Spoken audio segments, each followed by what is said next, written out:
साथियों नमस्कार। SSC GD परीक्षा 2026 के लिए आज का दूसरा प्रैक्टिस सेट है और प्रैक्टिस सेट में प्रश्न वही रखे गए हैं जो कि आज के पहले कई सालों से परीक्षा में पूछे गए हैं और आगामी परीक्षा में उनको आने की संभावना भी बनी हुई है। तो चलिए हम अपनी कक्षा को चालू करते हैं और अपने आप को आजमाते हैं कि हमारी तैयारी कहाँ तक है।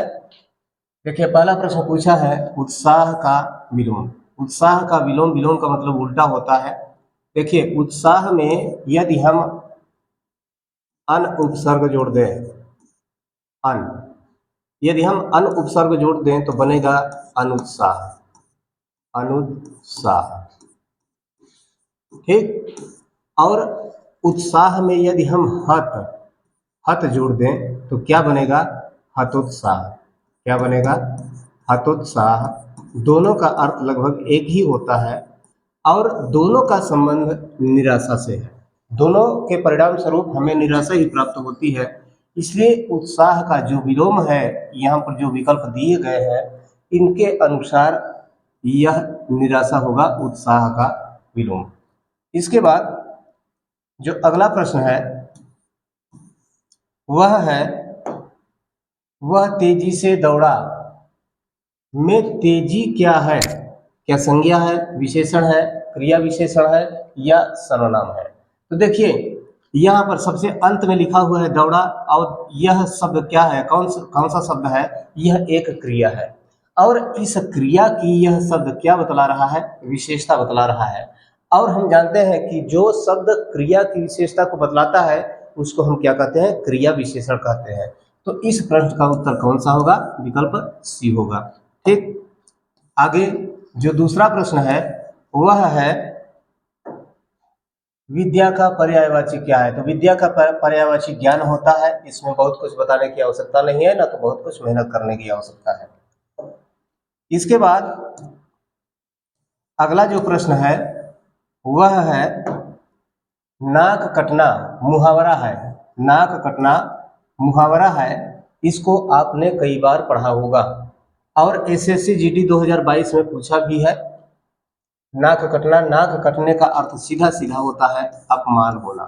नाक कटने का अर्थ क्या होता है? अपमान होना। इसके बाद जो अगला प्रश्न है वह है वह स्कूल गया था। इसमें काल पहचानना है। काल, भूतकाल, वर्तमान काल और भविष्य काल, यह तीन काल होते हैं। इन तीनों कालों में से यह कौन सा है? तो हम तभी पहचान पाएंगे जब इनका लक्षण हमको पता रहेगा, पहचान पता रहेगा। तो यह देखिए जो सबसे अंत में लिखा हुआ है था, यह किस काल का पहचान है? यह भूतकाल का पहचान है। किस काल का पहचान है? भूतकाल का। यह यानी यह जो पूरा वाक्य लिखा गया है वह किस काल का होगा? भूतकाल का होगा। इसके बाद अगला प्रश्न जो है वह है राजमार्ग में समास क्या है? यह एक सामासिक शब्द है राजमार्ग। राजमार्ग का अर्थ होता है राजा का मार्ग। राजा का मार्ग, यह राजमार्ग का अर्थ होता है, चाहे यह समास विग्रह कह लीजिए। यह देखिए किसी भी समासिक शब्द में दो पद होते हैं, एक होता है प्रथम पद, दूसरा होता है उत्तर पद ना, या प्रथम शब्द कह लीजिए और द्वितीय शब्द। तो यहाँ पर देखिए यह प्रथम पद है, यह द्वितीय पद है और दोनों के बीच में जब हम समास विग्रह इसका किए तो यह बीच में एक शब्द आ गया जो कि किसी कारक का पहचान है। और किस कारक का पहचान है? यह संबंध कारक का पहचान है। दूसरी बात, यहाँ जो सबसे पहला वाला विकल्प दिया गया है तत्पुरुष समास, हम जानते हैं कि जो तत्पुरुष समास होता है वह कारकाधारित होता है। किस पर आधारित होता है? कारक पर आधारित होता है, कारक पर। और इसके लिए हमने पहले ही बता दिया है कि कारक 8 होते हैं, कर्ता, कर्म, करण, संप्रदान, अपादान, संबंध, अधिकरण और संबोधन। सबका अपना अपना अलग अलग पहचान होता है। इसमें जो सबसे पहला वाला कारक होता है और जो सबसे अंतिम वाला कारक है उसको छोड़ दीजिए तो शेष 6 बचते हैं। इस आधार पर तत्पुरुष समास को 6 भागों में बांटा गया है। तत्पुरुष समास को 6 भागों में बांटा गया है, जिसमें से कि यह जो पहचान दिखाई दे रहा है यह संबंध कारक का पहचान है। संबंध कारक का पहचान है, इसलिए यहाँ पर संबंध तत्पुरुष हुआ। लेकिन संबंध तत्पुरुष यहाँ विकल्प में नहीं दिया गया है, केवल तत्पुरुष दिया गया है, इसलिए इसका उत्तर कौन सा होगा? यह होगा। इसके बाद जो अगला प्रश्न है वह है जो कभी नहीं मरता के लिए एक शब्द, इसको एक शब्द में यदि हमको कहना है तो हम कैसे कहेंगे? जो कभी नहीं मरता, यहाँ पर अमर, अ माने नहीं, मर माने मरना, जो कभी मरता नहीं है उसको हम क्या कहते हैं? अमर कहते हैं। इसके बाद जो अगला प्रश्न है, उदय का विलोम, उदय का विलोम सीधे सीधे अस्त होगा। यह बहुत ही आसान है, एसएससी सीजीएल के लिए पूछा है 2019 के लिए। अगला प्रश्न है, सीता गा रही है, इसमें क्या पहचानना है? क्रिया। पूरे वाक्य में क्रिया कौन सी है पूछ रहा है। एसएससी जीडी 2022 में यह प्रश्न पूछा हुआ है। देखिए, जब क्रिया की बात है तो क्रिया यहाँ पर देखिए, यहाँ से लेकर के यहाँ तक आप देख लीजिए, यह क्रिया है। ठीक, तो इसका उत्तर कौन सा होगा? विकल्प बी। अगला प्रश्न है, अगला प्रश्न पूछ रहा है, धीरे धीरे में कौन सा अलंकार है? यहाँ अलंकार की बात करता है। कौन सा अलंकार है? उपमा अलंकार है, अनुप्रास है, पुनरुक्ति है, रूपक अलंकार है। कौन सा अलंकार है इसमें पूछ रहा है। ठीक, पहले तो यह जान लीजिए कि उपमा का मतलब होता है तुलना करना। क्या होता है? तुलना करना। ठीक, सम, इसका पहचान क्या है? सम, सो, सरिस, सरिस, इव, समान इत्यादि, यह उपमा अलंकार का पहचान है। अनुप्रास जो अलंकार है, अनुप्रास जो अलंकार है, जब किसी वर्ण की बार बार आवृत्ति होती है जहां पर, तो वहां पर अनुप्रास अलंकार होता है। और पुनरुक्ति, पुनरुक्ति अलंकार क्या है? इसका सबसे पहले आप संधि विच्छेद कर लीजिए, तो क्या होगा? पुनः, पुनः धन उक्ति होगा। पुनः धन, पुनः धन उक्ति होगा। ठीक, पुनः का मतलब कि बार बार होता है, या फिर से होता है, फिर से, या बार बार, बार बार। और उक्ति का मतलब होता है कथन। उक्ति का मतलब कथन, यानी ऐसा वर्ण या ऐसा शब्द जो कि एक से अधिक बार आए, वहां पर क्या होता है? पुनरुक्ति प्रकाश अलंकार। ठीक, जो अनुप्रास अलंकार का ही एक भाग है, एक अंग है। तो यहाँ पर कुल मिलाकर के जो धीरे धीरे लिखा हुआ है, यहाँ पर ध भी आया है, र भी आया है 2 बार, या भी ध और र है, यहाँ पर ध और र, धीरे धीरे धीरे धीरे। ठीक, तो यहाँ पर कुल मिलाकर के इस प्रश्न का सही उत्तर कौन सा होगा? विकल्प सी होगा। इसके बाद जो अगला प्रश्न है, अगला प्रश्न है, पूछ रहा है लड़का का स्त्रीलिंग। इसको तो बताने की आवश्यकता नहीं है, इतने सरल सरल प्रश्न इसमें पूछे गए हैं, और जो कि 2020 में पूछा हुआ है, इतना सरल सा। अब ऐसे प्रश्नों को आप हल नहीं कर पाएंगे तो किस प्रश्न को हल कर पाएंगे? लड़का का क्या पूछ रहा है? स्त्रीलिंग, तो क्या होगा? लड़की होगा, बताने की आवश्यकता नहीं है। ठीक, इसके बाद जो अगला प्रश्न है वह है, वह घर में है। पूछ रहा है कि यह क्या है? संज्ञा है, कारक चिन्ह है, क्रिया है, सर्वनाम है। तो में क्या है? यह कारक चिन्ह है। ठीक ना। अब आप पूछेंगे कि कारक चिन्ह है तो किस कारक का चिन्ह है?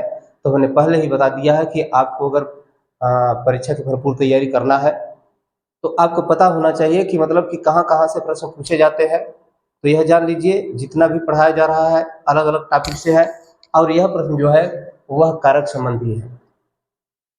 तो यह जो में है, आधारे अधिकरणम, यानी यहाँ पर कौन सा है? अधिकरण कारक है।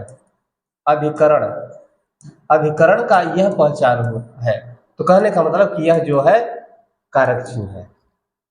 ठीक, आगे देखिए, अगला प्रश्न है, आज किस प्रकार का, आज किस प्रकार का क्रिया विशेषण है? क्रिया विशेषण का मतलब जो शब्द क्रिया की विशेषता को बतलाता है उसको हम कहते हैं क्रिया विशेषण। और लिखा हुआ है आज, और हम जानते हैं कि जो वर्तमान में तत्काल में चल रहा है हम उसको आज के नाम से जानते हैं। ठीक है ना। जो दिन की अवस्था है सूर्योदय से लेकर सूर्यास्त तक, यानी आदमी जब तक जगता रहता है उसे आज शब्द के नाम से संबोधित करता है। लेकिन आज शाम हो गया, रात हो गया, लेकिन उसके बाद जो सूर्योदय हुआ या दिन हुआ उसके लिए हम आज ही, मतलब इस समय उस दिन के लिए हम आज शब्द का प्रयोग नहीं करेंगे। उस दिन के लिए हम आज का प्रयोग नहीं करेंगे, ना तो बीते हुए के लिए प्रयोग करेंगे। तो कुल मिलाकर के हम यह कह सकते हैं कि यह जो आज है वह समयवाचक है। वह आज जो शब्द है आज, यह क्या है? समयवाचक शब्द है। अगला प्रश्न है, महात्मा में संधि क्या है? संधि के बारे में पूछ रहा है। संधि के बारे में पूछ रहा है। एसएससी सीजीएल 2019 में प्रश्न पूछा है। तो महात्मा का सही सही संधि विच्छेद क्या होगा? देखिए, महाधन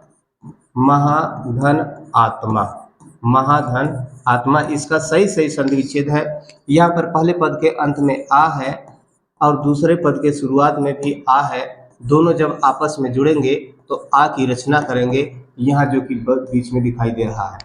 तो यहाँ पहले पद में भी और दूसरे पद में भी एक स्वर है, इसलिए यहाँ पर क्या होगा? स्वर संधि होगा। इसके बाद अगला जो प्रश्न है वह कल गया था। कल का अर्थ पूछ रहा है। तो जहां पर कल की बात आती है और उसके अर्थ की बात आती है, अर्थ का मतलब कि यहाँ पर काल से संबंध है इसका, कि यह जो शब्द लिखा हुआ है किस काल का है। तो यह शब्द देखिए, भूतकाल के लिए भी हो सकता है और भविष्य काल के लिए भी हो सकता है। लेकिन इसके लिए, इसको पहचानने के लिए हमको यहाँ पर जो सबसे अंत में लिखा गया है शब्द, इस पर ध्यान देना है कि यह किस काल का है। तो यह क्या है? भूतकाल है। भूतकाल का पहचान दिखाई दे रहा है, इसलिए यहाँ पर क्या होगा? भूत। था के स्थान पर यदि गा होता, गे होता, गी होती ना, अगर ऐसा होता, इनमें से कोई एक होता, तब क्या होता? भविष्य काल होता। लेकिन यहाँ पर क्या है? था है, इसलिए भूतकाल होगा। अगला प्रश्न पूछ रहा है, सुख का विलोम। बहुत ही आसान है, लेकिन देखिए एसएससी जीडी की परीक्षा 2022 में पूछा हुआ है, इसको बताने की आवश्यकता नहीं। सुख का विलोम हमेशा क्या होता है? दुख होता है। इसके बाद अगला प्रश्न है, राम और श्याम में और क्या है? और के विषय में पूछ रहा है। और के विषय में पूछ रहा है कि और क्या है। तो हम जानते हैं एक शब्द है, पहले इसको देख लीजिए, विशेषण। जो विशेषता को बतलाता है उसको हम कहते हैं विशेषण। जो अव्यय होता है इसका रूप परिवर्तन नहीं होता है। लिंग, वचन, कारक और पुरुष के आधार पर किसी भी शब्द में परिवर्तन होता है, लेकिन यह जो अव्यय होता है इसमें किसी भी प्रकार का परिवर्तन नहीं होता है। चाहे एक वचन में या बहुवचन में, चाहे पुल्लिंग में, चाहे स्त्रीलिंग में, किसी भी प्रकार से इसका प्रयोग कीजिए तो जैसे के तैसा उसका प्रयोग किया जाता है ना। और अव्यय लिखा हुआ है, अव्यय का संधि विच्छेद करें तो क्या होगा? अधन व्यय होगा। अ का मतलब होता है नहीं, व्यय का मतलब खर्च होना या परिवर्तन होना। यानी ऐसा शब्द जिसमें कोई भी परिवर्तन नहीं होता है उसको हम क्या कहते हैं? अव्यय कहते हैं।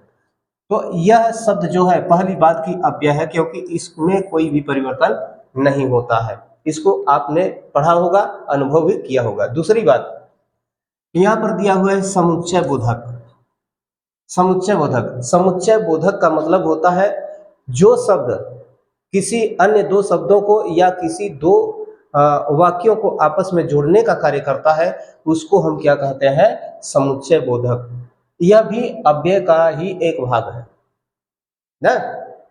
तो यह जो शब्द यहाँ पर लिखा हुआ है यह हमारे हिसाब से समुच्चय बोधक है। क्यों? क्योंकि वह दो शब्दों को या दो पदों को या दो वाक्यों को आपस में जोड़ता है। जैसे हमने कहा राम, राम और श्याम, राम और श्याम।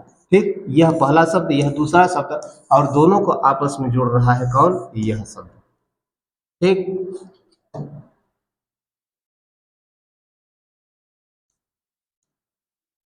इसके बाद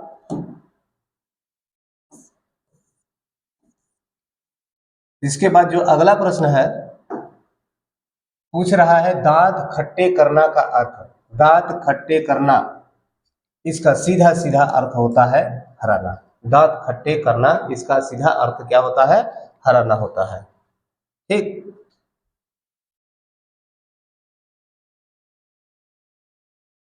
इसके बाद जो अगला प्रश्न है वह है पुस्तकालय में प्रत्यय। जब हमको प्रत्यय छांटना है, उपसर्ग छांटना है, संधि के दो शब्दों को अलग अलग करना है, या सामासिक शब्द है तो उसके दोनों शब्दों को हमें देखना है, तो हमको क्या करना है? सबसे पहले संधि विच्छेद करना है। तो संधि विच्छेद करेंगे कैसे? इसका पहले संधि विच्छेद कर लीजिए। क्या होगा? पुस्तक, पुस्तक धन आलय होगा। पुस्तक धन आलय होगा। यहाँ पर देखिए, यहाँ क रहेगा, यहाँ पर क रहेगा, यहाँ पर देखिए अ है, पहले पद के अंत में अ है और दूसरे पद के शुरुआत में क्या है? आ है। जब दोनों को आपस में जोड़ेंगे तो क्या बनेगा? आ बनेगा, जो कि यहाँ पर दिखाई दे रहा है, क के बाद यहाँ पर दिखाई दे रहा है। तो यहाँ पर क्या है? पहली बात कि यहाँ पर स्वर संधि, क्योंकि पहले पद में भी स्वर है और दूसरे पद में भी स्वर है। दूसरी बात, अब यहाँ पर प्रश्न पर ध्यान दीजिए, पूछ रहा है प्रत्यय। जब प्रत्यय पूछ रहा है तो प्रत्यय के विषय में हम भली भांति जानते हैं कि प्रत्यय जो होता है वह हमेशा दाहिने साइड में होता है, किसी भी शब्द के दाहिने साइड में। तो यहाँ पर दाहिने साइड में तो यह है, इसका मतलब कि इसके जो बाएं साइड में शब्द लिखा हुआ है यह क्या होगा? मूल शब्द होगा। क्या होगा? मूल शब्द होगा। और मूल शब्द के जो दाहिने साइड में है यह क्या होगा? प्रत्यय होगा। यानी इस प्रश्न का उत्तर क्या होगा? आलय। यह। इसके बाद जो अगला प्रश्न है वह पूछ रहा है, वह तेज है में तेज क्या है?